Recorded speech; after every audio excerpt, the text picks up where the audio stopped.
శాసన మండలిలో ఈ రాష్ట్రంలో జరుగుతున్నటువంటి అక్రమాల మీద, అన్యాయాల మీద, దుర్మార్గాల మీద, ప్రజా సమస్యల మీద చర్చించాల్సినటువంటి బాధ్యత మా మీద ఉంది. ఇవాళ కంచె చేంజ్ చేసినట్టు మంత్రివర్గంలో ఉన్న వ్యక్తి అక్రమ మైనింగ్కు పాల్పడుతూ పట్టపగలు దొరికిపోతే సాంకేతిక ఆధారాలతో సహా శాసనసభలో ఆధారాలను ప్రవేశపెట్టి నిలదీస్తే ఈ ప్రభుత్వం సిగ్గు లేకుండా అక్కడ అసెంబ్లీలో శాసనసభ్యులు సస్పెండ్ చేసింది. ఇదేమిటని మేము ఇవాళ మండలిలో ప్రశ్నిస్తే మీరు ప్రశ్నించడానికి వీల్లేదంటున్నారు. అంటే మేము ఏం చేయాలి? అధికార పక్షాన్ని భజన చేయాలా? ఒకవైపు అక్రమాలు నడుస్తుంటే, ఒకవైపు మైనింగ్ ఆదాయానికి, ప్రభుత్వ ఆదాయానికి, ఖజానాకు గండి కొడుతుంటే మేమంతా భజన చేయాలా?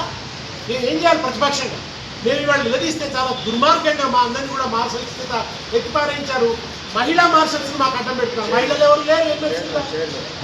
అరే ఇదే అప్రజాస్వామ్యమైనటువంటి మహిళా మార్షల్స్ మాకు అడ్డంగా పెడుతున్నారు.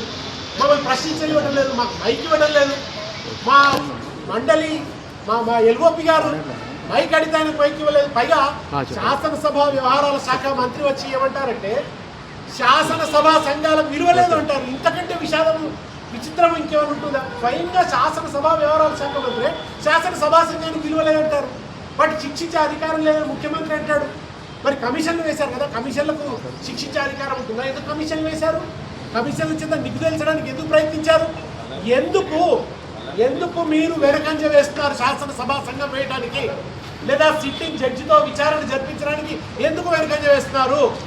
11,000 పైన టన్నుల నిల్వ ఉన్నటువంటి అక్రమ మైనింగ్ నిల్వలు కనబడుతున్నాయి కదా, అవి ఎవరి బాధ్యులు? వాటికి ఎవరికి ఇచ్చింది మైనింగ్ డిపార్ట్మెంట్ నోటీసులు? ఆ నోటీసులు సాక్ష్యంగా ఉన్నాయి కదా.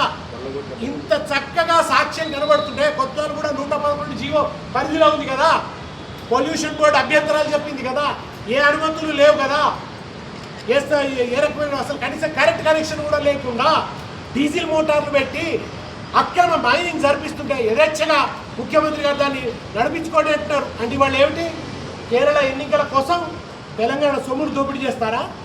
తెలంగాణ సొమ్మును దోపిడీ చేసి కాంగ్రెస్ నిధులు పంపిస్తారా ఇక్కడి నుంచి?